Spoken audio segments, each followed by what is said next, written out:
Easter ദിനത്തിൽ കർദിനാൾ Mar George ആലഞ്ചേരിയെ സന്ദർശിച്ച് BJP. നേതാവ് കെ.എസ്. രാധാകൃഷ്ണൻ.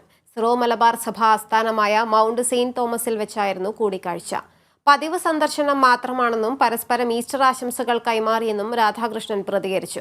ബി.ജെ.പി. ക്രൈസ്തവർക്ക് ഭീഷണിയല്ലെന്ന് കർദിനാൾ നേരത്തെ പറഞ്ഞിട്ടുള്ളതാണ്.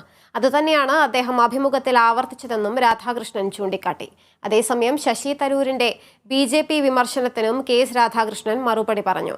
ശശി തരൂരിന് എത്ര മുഖമുണ്ടെന്ന് താൻ പറയുന്നില്ല. തരൂർ ആത്മപരിശോധന നടത്തട്ടെ എന്നും അദ്ദേഹം പ്രതികരിച്ചു.